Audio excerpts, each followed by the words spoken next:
على أشرف الأنبياء والمرسلين سيدنا محمد وعلى آله وأصحابه أجمعين أما بعد. Jamaah rahimakumullah, puji syukur kita panjatkan kehadirat Allah Subhanahu wa taala. Salawat beserta salam semoga tercurah kepada baginda Rasulullah sallallahu alaihi wasallam. Semoga kita semua kelak mendapatkan syafaat dari baginda Rasulullah sallallahu alaihi wasallam. Jamaah yang dirahmati Allah, kajian kita pada malam hari ini dan malam-malam berikutnya insyaallah kita akan bahas tentang as-siyam, akan membahas tentang puasa, mengingat beberapa minggu ke depan, kurang dari 1 bulan, insyaallah kita akan bertemu dengan bulan puasa, yaitu bulan suci Ramadan. Maka agar kiranya kita punya bekal ilmu dalam menghadapi bulan puasa Ramadan ini, perlu sebagai pembekalan dalam rangka menyambut bulan suci Ramadan. Maka mulai malam hari ini insyaallah kita akan bahas dari kitab Fikih Sunnah yang ditulis oleh As-Sayyid Sabiq, yaitu bab tentang as-siyam atau puasa. Jamaah yang dirahmati Allah Subhanahu wa taala, qala al-muallif rahimahullahu taala wa nafa'ana bi'ulumihi ila yaumiddin. As-Sayyid Sabiq sebagai pengarang kitab ini mengatakan as-siyamu yutlaqu 'alal imsaki. Jadi siyam yutlaqu 'alal imsak, pada dasarnya maknanya adalah al-imsak, menahan diri. Jadi menahan diri dari melakukan apapun secara bahasa itu namanya siyam. Kita menahan diri dari makan, dari minum, menahan diri dari tidak berbicara, menahan diri tidak marah, menahan diri tadi dari tidak berhubungan suami istri. Intinya apapun dan dalam kondisi apapun ketika kita menahan diri, itulah secara bahasa makna dari kata as-siyam. Itulah secara bahasa dari makna kata puasa, yaitu al-imsaku, yang artinya menahan diri. Qala Allah Ta'ala, Allah Subhanahu wa taala berfirman, pernyataan dari Maryam, ibunda dari Nabi Isa alaihi salam, inni nazartu lirrahmani sauma, aku bernazar kepada Allah Subhanahu wa taala bahwa hari ini sauman ay imsakan anil kalam, saya bernazar, berjanji kepada Allah Subhanahu wa taala bahwa hari ini saya akan menahan diri, sauman, akan menahan diri, imsakan anil kalam, untuk tidak berbicara. Jadi saum dan siam, jamaah yang dirahmati Allah, secara bahasa maknanya adalah al-imsak, yaitu menahan diri. Wal maqsudu bihi huna, dan yang dimaksudkan dengan puasa dalam bab ini secara istilah adalah al-imsaku anil muftirati min tulu'il fajri ila ghurubis syamsi ma'an niyati, menahan diri dari segala yang membatalkan puasa, dari semenjak terbitnya fajar shadiq sampai tenggelamnya matahari, ma'an niyati, disertai dengan niat tentunya. Itulah yang dimaksudkan dengan siyam atau puasa pada bab ini. Fadluhu, apa keutamaan dari puasa? An Abi Hurairah anna Rasulullah sallallahu alaihi wasallam qala hadis dari Abu Hurairah, Rasulullah SAW bersabda, qala Allahu azza wa jalla, Allah Subhanahu wa taala berfirman dalam hadis kursi, kullu amali ibni Adam lahu illa siyam. Seluruh amalan anak cucu Adam, seluruh amalan manusia itu pahalanya kembali menjadi milik manusia, illa siyam, kecuali ibadah puasa. Fa innahu li wa ana ajzi bihi. Sesungguhnya pahala puasa itu menjadi milik saya, kata Allah Subhanahu wa taala. Wa ana ajzi bihi, dan saya yang akan memberikan reward, saya yang akan berikan ganjaran. Terserah saya sebesar apa yang ingin saya berikan kepada orang yang berpuasa, kata Allah Subhanahu wa taala, itu saya yang akan berikan ganjarannya. Wasiyamu junnatun. Puasa itu adalah junnah, perisai, ende. Kalau bagian yang ini hadis Nabi, kalau yang tadi itu firman Allah Subhanahu wa taala. Wasiyamu junnatun, puasa itu adalah perisai. Fa idza kana yaumu saumi ahadikum fala yarfus wala yaskhab wala yajhal. Siapa di antara kalian yang sedang berpuasa, kata baginda Nabi, fala yarfus, maka janganlah ia mengeluarkan kata-kata yang berbau pornografi, kata-kata yang bersifat rangsangan, wala yaskhab, dan sebisa mungkin di saat dia berpuasa janganlah dia berteriak, baik berteriak memanggil istrinya, memanggil anaknya, atau memanggil siapa saja, itu hindari berteriak. Wala yajhal, dan hendaklah dia menghindari untuk tidak membodoh-bodohkan orang. Artinya tidak mengatakan bodoh, goblok, ya, kalau bahasa Sasaknya bangga dan lain sebagainya. Di saat dia berpuasa itu hendaklah dia hindari, kata Nabi. Fa in syatamahu ahadun aw qatalahu falyaqul inni shaimun. Jikalau ada seseorang yang membulinya, mengumpatnya, atau mengajaknya bertengkar atau berkelahi, maka hendaklah dia mengatakan inni shaimun, saudaraku, saya sedang berpuasa. Tolong jangan membuli, jangan mengajak bertengkar. Jadi katakan kepadanya inni shaimun, saya sedang berpuasa. Marrotain, kalau bisa ucapkan 2 kali, inni shaimun, inni shaimun, saudaraku, saya sedang berpuasa. Tolong jangan dibuli, jangan diajak bertengkar. Walladzi nafsu Muhammadin biyadihi, demi jiwa Muhammad yang berada dalam genggaman tangan Allah Subhanahu wa taala, la khulufu famis shaimi atyabu indallahi yaumal qiyamati min rihil miski. Bahwa bau mulut orang yang berpuasa itu lebih indah, lebih wangi di sisi Allah nanti pada hari kiamat, min rihil miski, dari bau minyak kasturi.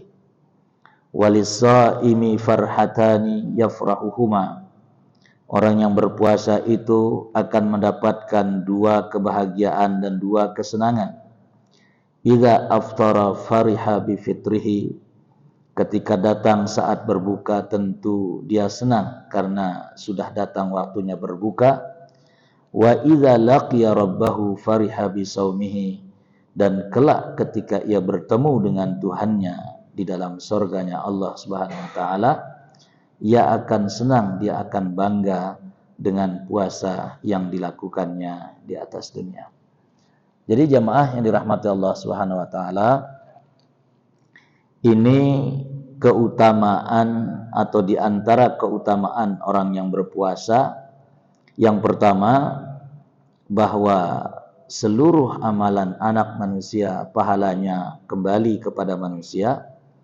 kecuali ibadah yang bernama puasa, karena kata Allah, sesungguhnya pahalanya itu menjadi milik saya dan saya kelak yang akan berikan reward ganjaran kepadanya. Berdasarkan hadis ini, perhatikan jamaah yang dirahmati Allah Subhanahu wa taala, saya sering menyampaikan satu hadis yang lain terkait dari kehebatan ibadah puasa ini, bahwa dalam satu hadis Nabi mengatakan, atadruna manil muflis, tahukah kalian siapakah orang yang kelak jatuh bangkrut itu?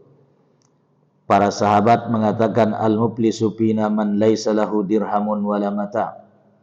Oh, orang yang bangkrut itu adalah orang yang tiba-tiba tidak punya uang sepeser pun dan tidak punya perkakas rumah sedikit pun. Kata Nabi, bukan itu yang disebut dengan muflis. Al-muflisu man ya'ti yaumal qiyamati. Yang dimaksud dengan orang yang bangkrut atau muflis itu adalah orang-orang yang nanti datang menghadap kepada Allah pada hari kiamat. Bisolatin wa zakatin wa hajjin. Datang dengan segudang pahala solat, pahala zakat, pahala haji. Wa qad syatama hadza wa daraba hadza wa akhadha mala hadza. Tapi orang yang rajin sholat, rajin zakat, rajin haji ini dulu dia pernah mencaci maki orang, dia pernah memukul orang, bahkan mungkin dia pernah mengambil harta milik orang. Sehingga kemudian pahala sholatnya, pahala zakatnya, pahala hajinya diambil oleh orang-orang yang dulu pernah dizaliminya di atas dunia.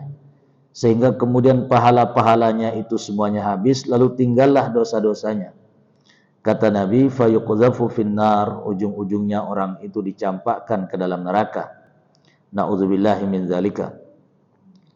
Lalu apa yang menarik dari hadis tadi? Kata seorang ulama, pahala zakat, pahala salat, pahala haji masih bisa diambil. Tidak ada disebutkan pahala puasa. Kenapa pahala puasa tidak disebutkan? Karena Allah mengatakan dalam hadis kudusi ini, fa innahu li, sesungguhnya pahala puasa itu menjadi milik saya, kata Allah. Sesuatu yang telah menjadi milik Allah itu tidak bisa diambil oleh siapapun dari kalangan hamba-hambanya. Ya. Sehingga ini salah satu keistimewaan ibadah puasa. Orang yang rajin berpuasa tentu karena Allah Subhanahu wa taala itu, kalau misalnya ia pernah menzalimi orang, kalau dia pernah mengambil harta milik orang, belum sempat minta maaf kepada orang itu, maka hanya pahala puasa yang tidak bisa diambil oleh orang yang dizaliminya, karena pahala puasa itu telah menjadi milik Allah Subhanahu wa taala, dan sesuatu yang telah diambil dan menjadi milik Allah itu tidak ada siapapun yang bisa mengambilnya.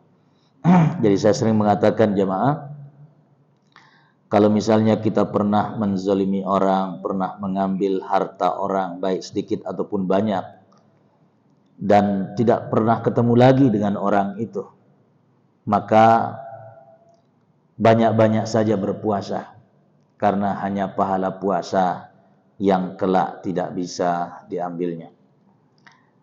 Jamaah yang dirahmati Allah Subhanahu wa taala, satu di antara keistimewaan puasa yang disebut dalam hadis ini, tadi Nabi mengatakan, wallazi nafsu Muhammadin biyadihi la khulufu famis shaimi atyabu indallahi yaumil qiyamati min rihil misk.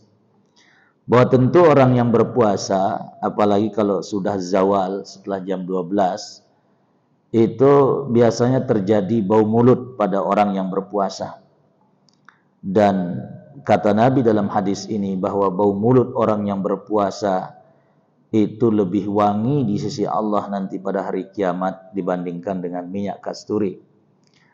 Inilah yang menjadi landasan, perhatikan jamaah yang dirahmati Allah, kenapa dalam mazhab Syafi'i, ya, kenapa dalam mazhab Syafi'i dimakruhkan bersiwak termasuk sikat gigi ba'daz zawal, yaitu setelah matahari tergelincir ke barat, yaitu setelah jam 12 siang. dimakruhkan siwak atau menggosok gigi. Kenapa? Karena kalau dihilangkan bau mulut ini dengan siwak atau dengan gosok gigi itu, takutnya nanti bau mulut ini tidak ditemukannya di dalam surga. Ya, inilah yang menjadi landasan kenapa dalam mazhab Syafi'i makruh hukumnya bersiwak atau menggosok gigi ba'da zawal berdasarkan hadis ini. Walaupun dalam pandangan mazhab Hanafi, mazhab Hambali, mazhab Maliki itu tidak apa-apa bersiwak atau menggosok gigi ba'da zawal setelah jam 12 siang, bahkan tentu sampai menjelang berbuka itu tidak apa-apa. Kenapa? Karena ada satu hadis Nabi di mana Rasulullah SAW mengatakan, laula an asyqa ala ummati la amartuhum bis-siwaki 'inda kulli shalah. Andai kata tidak memberatkan umatku, niscaya aku perintahkan kepada mereka untuk bersiwak, untuk menggosok gigi setiap kali hendak sholat. Dan ada sholat ba'da zawal, yaitu ada sholat zuhur, ada sholat asar. Tetap kita dianjurkan untuk bersiwak setiap kali sholat-sholat itu, sehingga dalam pandangan tiga mazhab tadi tidak makruh dan tidak apa-apa, bahkan tetap sunnah hukumnya walaupun kita dalam keadaan berpuasa untuk bersiwak, termasuk di sini maknanya menggosok gigi, walaupun ba'da zawal, walaupun setelah matahari condong ke arah sebelah barat, karena mulai ba'da zawal itulah biasanya bau mulut seseorang yang sedang berpuasa itu mulai terasa baunya. Jamaah yang dirahmati Allah Subhanahu wa taala. Kemudian keistimewaan yang kedua dari ketiga yang disebut dalam hadis ini, bahwa orang yang berpuasa itu akan mendapatkan dua rasa senang, dua rasa gembira. Yang pertama tentu ketika azan maghrib berkumandang senang karena hendak berbuka. Yang kedua kesenangan ketika kelak berjumpa dengan Rabb-Nya dengan ibadah puasa yang dilakukannya di atas dunia. Jamaah yang dirahmati Allah Subhanahu wa taala, hadis kedua yang ditulis oleh As-Sayyid Sabiq wa riwayatul Bukhari wa Abi Dawud. Dalam riwayat Al-Bukhari dan Abu Dawud, Rasulullah SAW bersabda, as-siyamu junnatun, fa idza kana ahadukum sha'iman fala yarfus wala yajhal, fa in imru'un qatalahu aw syatamahu falyaqul inni sha'imun marratain, walladzi nafsu Muhammadin biyadihi la khulufu famis sha'imi atyabu indallahi min rihil miski, yatruku ta'amahu wa syarabahu wa syahwatahu min ajli as-siyamu li wa ana ajzi bihi wal hasanatu bi asyrati amsalha. Sama hampir maknanya dengan hadis yang tadi yang pertama jemaah. Cuma ada tambahan di sini di mana Nabi mengatakan lewat lisan beliau, yaitu walladzi nafsu Muhammadin biyadihi, demi jiwa Muhammad yang berada dalam genggaman tangan Allah Subhanahu wa taala, la khulufu famis shaimi atyabu indallahi min rihil miski, bau mulut orang yang berpuasa di sisi Allah itu lebih wangi dibandingkan dengan minyak kasturi. Yatruku ta'amahu wa syarabahu wa syahwatahu min ajli, dia tinggalkan makanannya, minumannya dan syahwatnya min ajli, semata-mata karena aku, kata Allah Subhanahu wa taala, as-siyamu li wa ana ajzi bihi, puasa itu pahalanya menjadi milik saya dan saya yang akan berikan reward kepadanya, kata Allah Subhanahu wa taala, wal hasanatu bi asyrati amsalha, satu kebajikan, satu kebaikan itu akan diganjar 10 lipatan gandaan pahala di sisi Allah Subhanahu wa taala. Jamaah yang dirahmati Allah Subhanahu wa taala.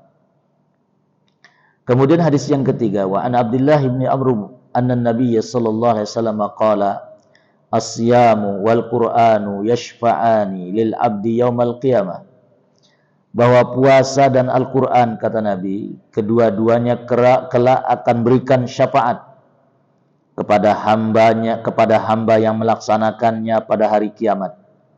Yaqulu siyam, puasa akan datang berkata di hadapan Allah Subhanahu wa taala, ya Rabb, ya Allah, mana'tuhu ta'am wasyahawat bin nahar. Lantaran ia mengerjakan aku orang ini tidak makan, tidak melaksanakan atau tidak mengerjakan syahwat yang seharusnya bisa dilakukan di siang hari. Fasyafi'ni fi, hari ini izinkan aku, kata puasa, di hadapan Allah Subhanahu wa taala untuk memberikan syafaat kepada orang yang rajin puasa. Wa yaqulul Qur'an, Al-Qur'an, ayat-ayat yang kita baca di atas dunia juga akan datang kepada Allah Subhanahu wa taala. Lalu ayat-ayat itu mengatakan di hadapan Allah, mana'tuhun nauma bil-lail. Ya Allah, lantaran ia membaca aku orang ini kurang tidur di waktu malam. Fasyafi'ni fi, hari ini izinkan aku, kata ayat-ayat Al-Qur'an yang kita baca itu, memberikan syafaat kepada orang yang rajin membacaku. Fa yushfa'an, maka kemudian orang yang rajin berpuasa dan orang yang rajin baca Al-Qur'an itu kemudian mendapatkan syafaat dengan puasanya dan mendapatkan syafaat dengan ayat-ayat Al-Qur'an yang dibacanya.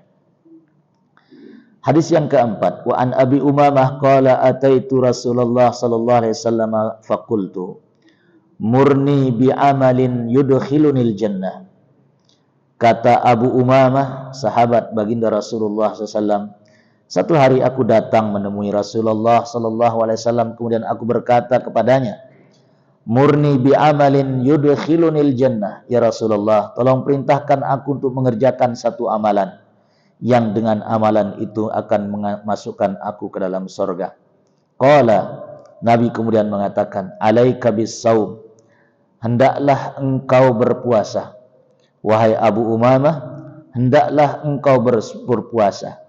Fa innahu la idla lahu, karena puasa itu tidak ada yang setimpal dengan amalan itu yang akan bisa membuat engkau masuk ke dalam surga. Tsumma ataituhu tsaniyah, kemudian aku datang yang kedua kali menemui baginda Nabi, kata Abu Umamah. Faqala, aku bertanya lagi, ya Rasulullah, tolong perintahkan saya untuk mengerjakan satu amalan yang bisa masukkan saya ke dalam surga. Faqala, beliau mengatakan, alaika bisyam, hendaklah engkau banyak-banyak berpuasa. Rawahu Ahmad wan Nasa'i wal Hakim wa sahahahu. Hadis riwayat Ahmad, An-Nasa'i dan Al-Hakim, dan hadis ini disahihkan oleh Al-Imam Al-Hakim. Hadis yang kelima, jemaah yang dirahmati Allah, wa an Abi Sa'id Al-Khudri radhiyallahu anhu anna Nabiyya sallallahu alaihi wasallam qala, Rasulullah SAW bersabda, la yasumu abdun yawman fi sabilillahi illa ba'adahu Allahu bidzalikal yawm an-nara an wajhihi sab'ina kharifan. Rawahul jama'atu illa Abu Daud. Kata baginda Nabi, siapapun seorang hamba yang berpuasa yauman, satu hari saja dia berpuasa, fi sabilillah, dia berpuasa satu hari di jalan Allah Subhanahu wa taala, ikhlas semata-mata karena Allah Subhanahu wa taala, maka pasti Allah akan jauhkan ia dengan puasa yang sehari itu. Allah akan jauhkan ia dari neraka sab'ina kharifan, sebanyak 70 tahun perjalanan. Jadi satu hari orang yang berpuasa di jalan Allah Subhanahu wa taala, Allah akan jauhkan dengan satu hari itu dirinya dari api neraka sebanyak 70 tahun perjalanan. Hadis yang keenam, jamaah yang dirahmati Allah, wa an Sahal bin Sa'ad anna Nabiy sallallahu alaihi wasallam qala, dari sahabat Sahal bin Sa'ad, Rasulullah sallallahu alaihi wasallam bersabda, inna lil jannati baban yuqalu lahu Rayyan, bahwa di sorga nanti ada satu pintu, pintu itu namanya Ar-Rayyan. Yuqalu yaumal qiyamah aina as-shaimun, nanti pada hari kiamat akan dikatakan, siapa dan mana orang-orang yang biasa dan terbiasa berpuasa di atas dunia. Fa idza dakhala akhiruhum ughliqa dzalikal bab, maka orang-orang yang kemudian diketahui rajin berpuasa di atas dunia dimasukkan dari pintu Ar-Rayyan itu, begitu kemudian orang terakhir yang rajin berpuasa sudah masuk melalui pintu Ar-Rayyan, barulah pintu Ar-Rayyan itu ditutup oleh Allah Subhanahu wa taala. Hadis riwayat Al-Bukhari dan Muslim. Jadi jamaah yang dirahmati Allah Subhanahu wa taala, ini hadis-hadis yang ditulis oleh Al-Imam As-Sayyid Sabiq dalam kitab fikih sunnahnya berkaitan dengan keutamaan ibadah yang bernama ibadah puasa.